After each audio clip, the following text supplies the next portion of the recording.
तो ऐसा नहीं है कि मतलब यहाँ पे अभी ये कोड लेके आई है गवर्नमेंट, ठीक है, ये इसका नेम है, जो रूल्स है information technology intermediary guidelines and digital media ethics code. मतलब इसमें जो बातचीत थी वो 3 साल पहले से चल रही थी, दिसंबर 2018 में डिस्कशन था, जो इंडियन एक्सप्रेस ने बताया भी था कि कॉन्फिडेंशियल कुछ मीटिंग चल रही है।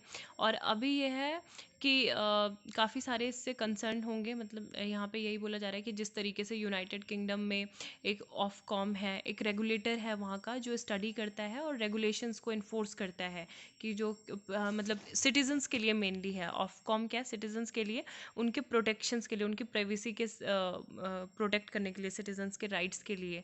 तो वहाँ पे उनकी एक consistency in enforcement instead the present formulation of increase government control. तो यहाँ पे सरकार एक तरीके से अपना जो कंट्रोल है वो ज़्यादा कर रही है इन सारे प्लेटफॉर्म्स पे, और लीगली मतलब उसको बाइंड भी करने की कोशिश कर रही है। इट विल ओनली इंक्रीज, यहाँ पे क्या होगा, पॉलिटिकल कंट्रोल होगा। एंड रिक्वायरमेंट ये है कि पब्लिक कंसल्टेशन और डेलिब्रेशन कभी भी एक्सपर्ट से नहीं लिया जाता है, जो उस क्षेत्र के लोग होते हैं। And this is particular the case for the regulation for online news portal और जो वीडियो स्ट्रीमिंग प्लेटफॉर्म्स हैं। अगर हम इन सारे एस्पेक्ट्स की बात करें तो यहाँ पे मतलब काफ़ी ओपेसिटी देखने को मिल रही है।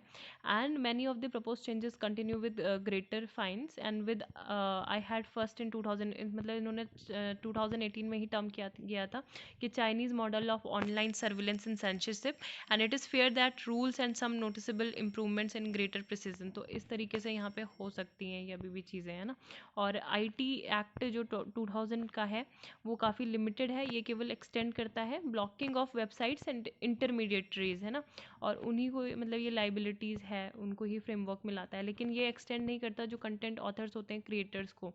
तो Act does not extend to news media despite which it is being stretched to do so by executive yet। तो ये सारे कुछ कंसर्न यहाँ पे इसके अपोज में ये बताए गए हैं। और ये कि मतलब जो भी लार्जर कॉन्टेक्स्ट में देखें हम, तो environment that is rife with cyber security threats, inconsistent rule of law, absence of any surveillance oversight। तो ये एक तरीके से फेयर जो है सेल्फ सेंसरशिप में अमंग यूज़र में वो क्रिएट करता है। ठीक है, स्टेट पुश बैक, तो ये भी वही सेम आर्टिकल है इसी से रिलेटेड, इंटरमीडिएट गाइडलाइंस। तो यहाँ पे ये भी बात की गई थी, अभी जो हमारी रिसेंटली देखने को मिला 26 फरवरी को जो रेड फोर्ट में हुआ था, उस टाइम पे जो ट्विटर है ना, तो ये सारे जो प्लेटफॉर्म है इनको हमारे जो रविशंकर प्रसाद हैं मिनिस्टर, तो इन्होंने क्या बोला, ministry of law and justice information technology accuse social media platform Twitter of double standards, है ना, क्योंकि ये एक तरीके से रिस्पॉन्सिबल रहे रेड फोर्ट के जो और यूएस कैपिटल हिल में जो हुआ था। और उसके बाद से क्या हुआ, बिग टेक जो है ये नोटिस में आने लगे, and concern that the government of public service can not be left in the hands of you. तो ये कि मतलब कुछ चंद प्लेटफॉर्म्स के बिग टेक्नोलॉजी के हाथ में हमारे देश इस तरीके से मतलब यहाँ पे एक्टिविटीज़ नहीं हो सकती हैं। और it is also a reputation of the shield extended to social media platform under section 230 of the communication decency act. Reputation मतलब कि इसको एक्सेप्ट नहीं करना, है ना, इनकार कर देना किसी चीज़ से। सो ये सब चीज़ें बताई गई हैं कि जो एक ग्रीवेंस रिडर्सल मैकेनिज्म है टाइमली रेजोल्यूशन के लिए वो बनाया जाएगा। उसके बाद इन प्लेटफॉर्म को क्या करना पड़ेगा, appointment grievance officers who will acknowledge the complaints 24 घंटे में करेंगे, और 15 दिन तक जो है इसको रिजॉल्व करने का ट्राई करना होगा। सेकंड दूसरा ये कि ट्रांसपेरेंसी और अकाउंटेबिलिटी जो है सोशल मीडिया डिजिटल प्लेटफॉर्म को लानी पड़ेगी। इसके लिए उन्हें अपने प्लेटफॉर्म पे एक अपॉइंट चीफ कंप्लायंस इंडिया में ही ऑफिसर एक रेडी करना होगा। ये सारे रिस्पॉन्सिबल होगा compliance with the act, and publish monthly compliance report भी पब्लिश करेगा। तो ये सारे जो रूल्स हैं वो ये करते हैं। एंड थर्ड है ensure a degree of uniformity between the rules that govern print and TV media online and offline format.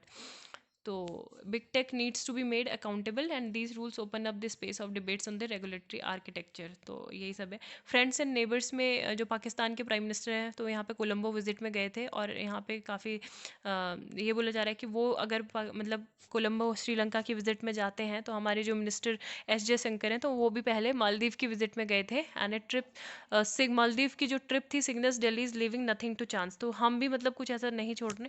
यहाँ पे एक वर्ड अभी देख लो, ओप्रोब्रियम है, तो यहाँ पे सेंसर भी लिख सकते थे या फिर विलिफिकेशन भी लिख सकते थे। अब अगर आपको दोनों का ही मतलब नहीं पता है तो हिंदी में निंदा होता है इसका मतलब, ठीक है। क्योंकि वहाँ पे श्रीलंका, आपको पता है कि श्रीलंका किसका सामना कर रहा है? आलोचना, मतलब एक विलिफिकेशन ऑप्रोब्रियम जो है यूएन ह्यूमन राइट्स कमीशन से, क्योंकि वहाँ पे जो वॉर क्राइम्स हुए थे जब सोल्जर्स और ऑफिसर्स थे जो आर्मी के, तो उन्होंने क्या किया था, लिट्टे को हटाने के नाम पे वहाँ पे जो नॉर्मल लोग थे, वहाँ पे बच्चों के साथ बहुत ज़्यादा शोषण बच्चों का हुआ, मास रेप वहाँ पे देखने को मिले, महिलाओं की बहुत बुरी स्थिति वहाँ पे कर दी, गाँव के गाँव पूरे विलेजेस खाली हो गए थे 1-2 दिन में ही। तो इस तरीके के वहाँ पे क्राइम सीन हुए थे, और इस चीज़ को ही हाइड किया था श्रीलंकन गवर्नमेंट में। तो इस वजह से जो United nation human rights council है, तो उन्होंने ये बोला है कि यहाँ पे स्ट्रिक्ट सैंक्शन लगाने चाहिए, है ना। तो यहाँ पे विजिट किसने की, जो हाई प्रोफाइल लीडर है, मतलब कोविड के बाद से नेबरहुड कंट्री में कौन गया, पाकिस्तान ही अभी वहाँ पे गया है। Also with the Islamic world glowering at Sri Lanka for disallowing burial of Muslim कोविड-19 विक्टिम्स। तो ये सारी चीज़ें भी यहाँ पे है, और एक तरीके से जब से पैंडमिक हुआ है तो ये उनको सपोर्ट दे रहा है at a time when India and China are vying for influence in the Indian Ocean region. तो खान की एक तरीके से ये हिंट है पाकिस्तान की कि वो इस्लामाबाद और ये सारे बीजिंग एंड कोलंबो उनको क्या कर रहा है, मतलब कोशिश कर रहा है कि सब एक साथ आए, है ना। और श्रीलंका ने लेकिन एक उनका अपनी बायलैटरल और फॉरेन पॉलिसी है कि वो दोनों ही कंट्री को सेपरेटली देखते हैं, इंडिया के रिलेशन उनसे अलग है और पाकिस्तान के रिलेशन अलग है। तो इसी तरीके से Delhi too has not felt redundant, है ना, मतलब हमको भी इतना फ़र्क नहीं पड़ता है कि श्रीलंका और पाकिस्तान के टाई मिल रहे हैं, उन्होंने इतने डॉलर की 50 मिलियन जो डिफेंस क्रेडिट लाइन ऑफ है उन्होंने दी है, किसको, पाकिस्तान ने दी है कोलंबो को। तो उससे भी हमको इतना ज़्यादा फ़र्क नहीं पड़ रहा है। वो फ़र्क इसलिए नहीं पड़ रहा है क्योंकि हम भी पहले कहाँ पे गए थे, last year maritime dialogue हमने कर चुका है श्रीलंका और मालदीव के साथ, है ना, पहले ही। तो वहाँ से हमारे जो रिलेशंस हैं दोनों ही कंट्री के साथ वो काफ़ी इंपॉर्टेंट हो गए हैं। एंड मैरी टाइम सिक्योरिटी के अलावा develop a coast guard harbour at the island of Uthuru Thila Falhu, ठीक है, as well as a 50 million line of credit from India for defence purchases. तो ये सब भी हमने किया है, तो ये तो एक इम्पॉर्टेंट ही है हमारे लिए। देन जो यहाँ पे ये आर्टिकल है द फन ऑफ लर्निंग, तो ये बताया कि मतलब लर्निंग का मतलब केवल एक जो टेक्स्ट बुक हैं बच्चों की, तो उसी तक सीमित करके रख देते हैं। जो टीचर्स भी हैं, कोई भी मतलब पर्टिकुलरली इस तरीके से ध्यान नहीं देता है मतलब बच्चे किस तरीके से पढ़े, बहुत इमेजिनेटिव तरीके से पढ़ सकते हैं वो, है ना। उनको मतलब क्या कर सकते हैं बच्चे, जैसे यहाँ पे है the school culture we have in our country demands that the 1001 things of children interest ranging from insects to star and be considered irrelevant to classroom study. An average teacher works on the assumption कि उसकी job बस क्या है कि text book तक ही है, और वो केवल बच्चे को किस लिए प्रिपेयर कर रहा है, ताकि वो एक एग्जामिनेशन पास कर दे एट लास्ट, मतलब at the end of the year, है ना। तो अब जो एक मतलब एक एग्ज़ाम होता है वो बच्चे की क्रिएटिविटी और इमेजिनेशन, इन सब को वो क्या करता है, वो नहीं डिफाइन कर सकता, है ना। The end of the year examination result does not reflect the full potential और यूनिकनेस ऑफ चाइल्ड। तो therefore we need to look beyond examination, हमें एग्जामिनेशन से बढ़ के आगे देखना चाहिए एंड असेसमेंट करने चाहिए, लर्निंग पे फोकस। तो हमें इन सब चीज़ों पे ही फोकस करना है, जो चाइल्ड मतलब एक्टिविटी बेस्ड एंड एक्सपेरिमेंटल, और जो facilitating cognitive growth through story telling या फिर आर्ट क्राफ्ट, जो स्पोर्ट्स थिएटर, उसके थ्रू हमें मतलब एक इंटरेस्टिंग सा बच्चों को इन्वायरमेंट देना चाहिए। और जैसे मतलब चिल्ड्रन होते हैं, हम बैठे रहते हैं बोर्ड की साइड को फेस करते हुए, लेकिन एक तरीके से थोड़ा सा जॉयफुल स्पेस उनके लिए बनाना चाहिए। सीटिंग प्लान जो है तो वो कैसा होना चाहिए, फ्लेक्सिबल होना चाहिए कि कभी वो सर्किल में बैठ के भी स्टडी कर सकते हैं, कभी वो ग्रुप्स में पढ़ सकते हैं।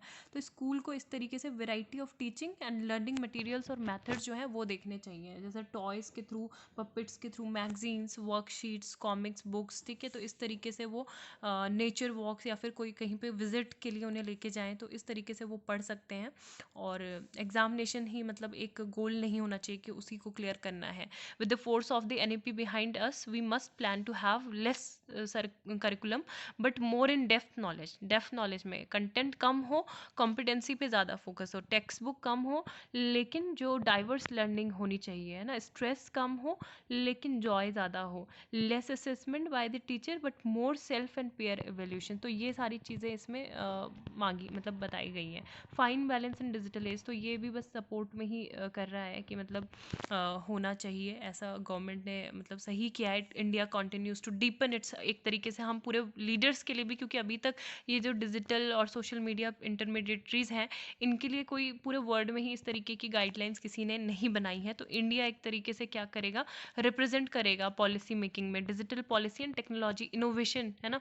और इंडिया की बात करें तो इंडिया में जो स्टार्टअप इकोसिस्टम है वो भी थर्ड लार्जेस्ट है पूरे वर्ल्ड का, after US and China. Country में अभी तक 50,000 स्टार्टअप है with between 11 to 14 billion in startup funding being invested every year. तो 700 मिलियन जो इंटरनेट यूज़र है, तो वो 500 मिलियन सोशल नेटवर्क यूज़र हैं। और इंडिया में क्या है, लार्जेस्ट ओपन डिजिटल मार्केट है। Even China with its large digital population has not emulated India's commitment to supporting a fair and open local market for global companies across industry segments। तो ये सारी बातें हैं कि इंडिया में जो digital OTT platform और ये सारे हैं, तो मतलब वही है कि आगे आने वाले टाइम में काफ़ी ज़्यादा हेल्पफुल रहेगा। And fully effectively enforced on the actual perpetrators, equally importantly जो यूज़र्स हैं उसको भी ये, उनकी भी अपॉर्चुनिटी सुनता है। Vital defence against the arbitrary censorship and need of the hour ये है कि कंट्री के पास क्या होनी चाहिए, क्लियरली डिफाइंड पॉलिसी होनी चाहिए जो कंसिस्टेंट रहे with the principle of democracy. ठीक है, लोकतंत्र के जो प्रिंसिपल हैं उस पर चलती रहे। और हमने ऑलरेडी एक लीडरशिप पोजीशन इसमें ले ली है।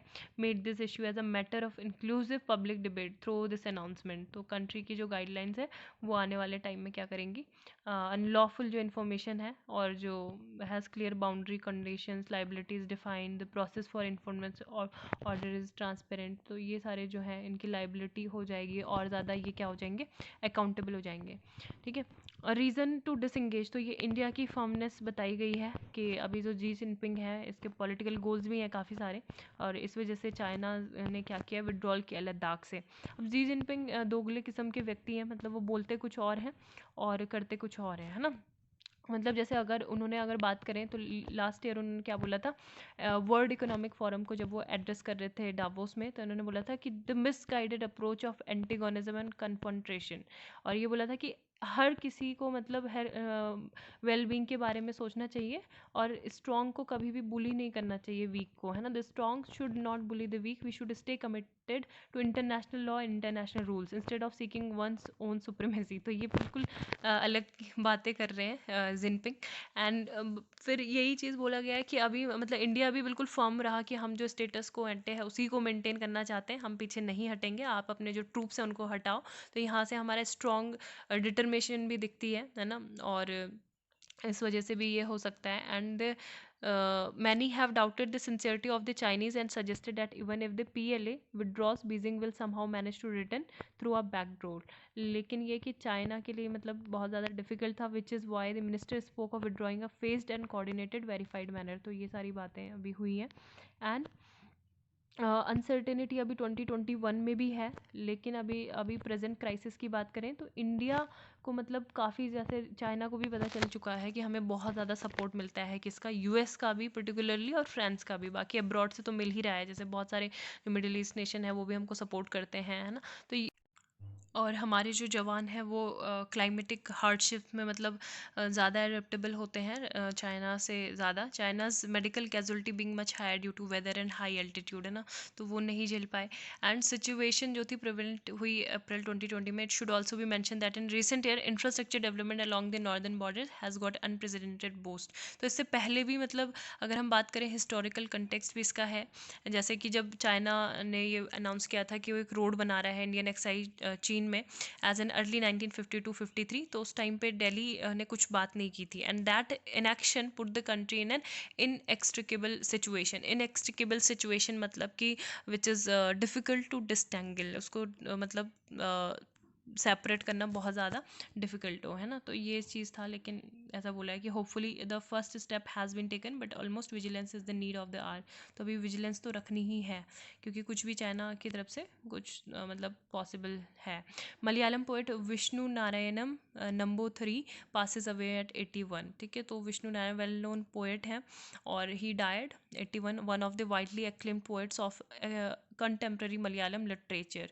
ठीक है, तो इनको 2014 में पद्मश्री अवार्ड भी दिया गया था, और इनकी ये कुछ वर्क हैं, ये आप देख सकते हो, कुरिच गीतम, भूमि गंथन, इंडिया इन्ना विक्रम एंड अपराजिता, अरनायकम। ठीक है, तो ये सारी इनके कुछ लिटरेचर वर्क है मलयालम के। देन यहाँ पे जो है FATF says will keep Pakistan on terror financing grey list, तो ग्रे लिस्ट में ही रखना है। FATF ने ऐसा कहा है, एक ग्लोबल मनी लॉन्ड्रिंग का एक वॉच डॉग है FATF, financial action task force. आप मुझे इसका बताएं कि इसकी एस्टैब्लिशमेंट इसका कब हुआ और इसका हेडक्वार्टर कहाँ है। ठीक है, G7 के इनिशिएटिव से ये फॉर्म हुआ था। तो ये 2 क्वेश्चन आप बताइएगा please. Supporter of Myanmar military coup attacks Yangon, China Xi trumpets victory in campaign to end rural poverty. तो चाइना के जो प्रेसिडेंट है जी जिनपिंग, तो इन्होंने कंप्लीट विक्ट्री सेलिब्रेट किया कि इन्होंने जो ग्रामीण जो गरीबी है, मतलब बहुत पुअर इरेडिकेट कर दिया है उसको। तो इन्होंने थर्सडे को एक सेरेमनी थी, तो उसमें ये बोला, हिज 8 ईयर टेन्योर में state media credit Xi leadership with lifting nearly 100 million people from poverty, milestone he declared in December and framed as a birthday gift for this year 100 anniversary of the ruling Chinese Communist Party. ठीक है, तो ये है, यहाँ पे socialist system है, वहाँ पे फंडामेंटल जो गारंटीज़ हैं वो रिस्क में होती हैं, चैलेंजेस और काफ़ी डिफिकल्ट होते हैं। जी said in Beijing where he presented medals to figures in the poverty fight. And China क्या डिफाइन करता है एक्सट्रीम रूरल पॉवर्टी को, as annual per capita income of less than 4000 yuan, $620 और अबाउट 1.69 डॉलर पर डे जिसे मिले, है ना, ये होता है। That compares with the world banks global threshold of 1.90 a day dollar. तो ये है चाइना के लिए। बाकी ये इनसाइड न्यूज़ सोशल मीडिया, तो एक्सप्लेन सेक्शन में काफ़ी अच्छा आर्टिकल ये है, तो इसको आप पूरा पढ़ोगे तो आपको समझ में आ जाएगा। ऑलरेडी हम काफ़ी डिस्कस कर चुके हैं कि ये कहाँ से क्या स्टार्ट हुआ था, कौन कौन से लॉ इसमें होते हैं। ठीक है, रूल्स के बारे में, रूल का नेम याद रखना, यही वाला इंटरमीडिएटरी गाइडलाइंस है डिजिटल मीडिया एथिक्स। और 2018 में राज्यसभा में ये डिस्कशन हुआ था। फिर रिपोर्ट एक बनी थी 2020 में, empower the ordinary user of digital platform, ये था इस रिपोर्ट्स का नाम। फिर अभी बिग पुश ये देखने को मिला जब रेड फोर्ट में इंसिडेंट हुआ, वायलेंट इंसिडेंट, तो यही बोला गया कि क्या मतलब प्रपोजल्स हैं, गाइडलाइंस हैं to make for social media. तो सेक्शन 79 जो है IT एक्ट का, ये प्रोवाइड करता है self harbour to intermediary that host user generated content, है ना, तो उनको एग्जाम्प्ट करता है from liability action of user if they adhere to government prescribed guidelines. तो ये है इनके लिए ग्रीवेंस रिड्रेसल की बात की गई है, जो सारे ऑलरेडी हम डिस्कस कर चुके हैं। 24 घंटे के अंदर उसको क्या करना होगा, एक्नॉलेज करना होगा जो कंप्लेंट है, फिर 15 दिन तक उसको रिजॉल्व करना होगा।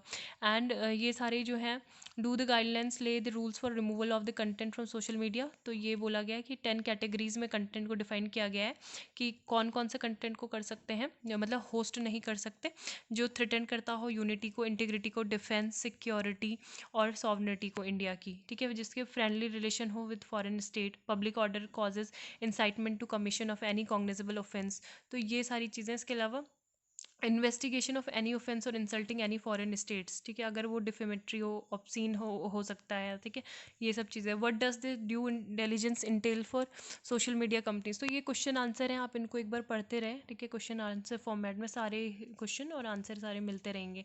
तो बस यहाँ पे ये है कि अगर हम बात करें करंट लॉ की इंडिया में with regard to data privacy of the internet for social media user, तो यहाँ पे क्या है, कोई ऐसा तो मतलब स्पेसिफिक प्रोविज़न नहीं है IT एक्ट 2000 में कि जो प्राइवेसी को डिफाइन करता हो। लेकिन जो सेक्शन 43A है वो प्रोवाइड करता है कंपनसेशन। ठीक है, इंटरमीडिएटरीज अगर क्या करते हैं, कोई निग्लिजेंट चीज़ें करते हैं in using reasonable and good quality security and safety parameters, तो ये क्या करता है, डाटा को प्रोटेक्ट करता है यूजर्स के, सिटीजन्स के। थ्रू दिस सेक्शन से that companies must use reasonable security practices.